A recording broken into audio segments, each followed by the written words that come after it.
Hello hi ಎಲ್ಲರಿಗೂ ನಮಸ್ಕಾರಗಳು. ಇವತ್ತು ನಾನು ಚೌಳಿಕಾಯಿ ಉಪ್ಪಿನಕಾಯಿ ಹಾಕೋದು ಹೇಗೆ ಅಂತ ತೋರಿಸ್ಕೊಡ್ತೀನಿ ಬನ್ನಿ. ಈ ಚೌಳಿಕಾಯಿ ಇರುತ್ತಲ್ಲ ಗ್ರೀನ್ ಕಲರ್ ಇರುತ್ತೆ. ನೆನ್ನೆ ತಂದಿದ್ರು. ನಾವು ಇದನ್ನು ಹಾಗೆ ಸುಮ್ಮನೆ ನೀರಲ್ಲಿ ಹಾಕಿಟ್ಟಿದ್ದೆ, ಹಾಗೆ ವೈಟ್ ಆಗಿಬಿಟ್ಟಿದೆ. ಈ ಉಪ್ಪಿನಕಾಯಿ ಹಾಕೋದು ತುಂಬ ಅಂದರೆ ತುಂಬ ಈಸಿ.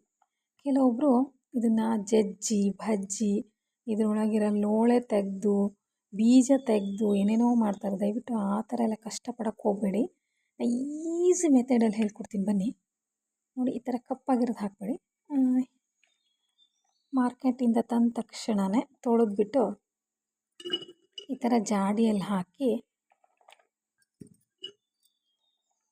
ಈ ಉಪ್ಪಿನಕಾಯಿ ಇದೆಯಲ್ಲ ತುಂಬ ಈಸಿ ಮತ್ತು ತಿನ್ನಲು ತುಂಬ ಚೆನ್ನಾಗಿರುತ್ತೆ. ತಿಂದರೆ ಕಟುಮ್ ಅನ್ನುತ್ತಾಗೆ ಮಕ್ಕಳು ಎಲ್ಲರೂ ಇಷ್ಟಪಡ್ತಾರೆ ಇದನ್ನ. ನೋಡಿ, ಈ ಥರ ಹಾಕಿ ಅದಕ್ಕೆ ಸ್ವಲ್ಪ ಉಪ್ಪು ಹಾಕಿ ಆಮೇಲೆ ನೀರು ನೋಡಿ, ನೆನೆಯುವಷ್ಟು ನೀರು ಹಾಕಿದರೆ ಸಾಕು. ಓಕೆನಾ? ನೆನಿಬೇಕಿದೆ. ಮಾವಿನಕಾಯಿಗೆಲ್ಲ ನಾವು ನೀರೇ ಮುಟ್ಸೋ ಹಾಗಿಲ್ಲ. ಈ ಉಪ್ಪಿನಕಾಯಿ ಇದೆ ಅಲ್ವಾ, ಇದಕ್ಕೆ ನಾವು ನೆನೆಯೋ ತನಕ ನೀರು ಹಾಕಿ ಈ ಥರ ಬಾಯನ್ನು ಕಟ್ಬಿಟ್ಟು ಬಿಗಿಯಾಗಿ ಬಾಯಿ ಕಟ್ಬಿಟ್ಟಿಟ್ರೆ ಬಿಸಿಲಲ್ಲಿ ಇಡಬೇಕು 3 ದಿವಸ ಅಷ್ಟೇ. ಇದು 3 ದಿನ ಆದಮೇಲೆ ನಾನು ಪುನಃ ವೀಡಿಯೋ ತೋರಿಸ್ತೀನಿ ಇದನ್ನು ಬಿಚ್ಚಿಬಿಟ್ಟು. ನೋಡಿ, ಈ ಉಪ್ಪಿನಕಾಯಲ್ಲಿ ಮೊದಲಿಗೆ ಇದೆಲ್ಲ ಕಸ ಎಲ್ಲ ತಕ್ಕೊಂಡು ಕ್ಲೀನ್ ಮಾಡಿಕೊಂಡು ಚೆನ್ನಾಗಿರೋದಷ್ಟು ಹಾಕಿಡಬೇಕು. ನಾನು ಇದನ್ನು ನಿಮ್ಗೆ ತೋರಿಸೋದಕ್ಕೋಸ್ಕರ ಮಾಡ್ತಾಯಿದ್ದೀನಿ. ನಿನ್ನೆ ತಂದು ನೆನೆಸಿರೋದಷ್ಟೇ ಎಷ್ಟು ವೈಟ್ ಆಗಿಬಿಟ್ಟಿದೆ.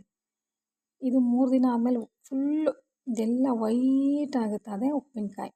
ಖಾರ ಹಾಕಿದರೆ ಮುಗೀತು. ಅನ್ನದ ಸೈಡಲ್ಲಿ ತುಂಬ ಚೆನ್ನಾಗಿರುತ್ತೆ ಈ ಉಪ್ಪಿನಕಾಯಿ, ಚೌಳಿಕಾಯಿ ಉಪ್ಪಿನಕಾಯಿ. ನೋಡಿ ಎಷ್ಟು ವೈಟ್ ಆಗಿದೆ. ಈ ಥರ ಆದರೆ ಮುಗೀತು. 3 ದಿನ ಆದಮೇಲೆ ಪುನಃ ಈ ವಿಡಿಯೋದ ನಿಮಗೋಸ್ಕರ ತೆಗೆದ್ಬಿಟ್ಟು ತೋರಿಸ್ತೀನಿ. ಓಕೆನಾ? ಈ ಉಪ್ಪಿನಕಾಯಿ ತಿಂದರೆ ತುಂಬ ಟೇಸ್ಟಿಯಾಗಿರುತ್ತೆ. ಈ ಚೌಳಿಕಾಯಿ ಉಪ್ಪಿನಕಾಯಿ ಬಗ್ಗೆ ಮಾಹಿತಿ ನಿಮಗೆ ಇಷ್ಟ ಆಗಿದ್ದರೆ ಲೈಕ್ ಮಾಡಿ, ಶೇರ್ ಮಾಡಿ, ಸಬ್ಸ್ಕ್ರೈಬರ್ ಆಗಿ. ಓಕೆ, ಬಾಯ್.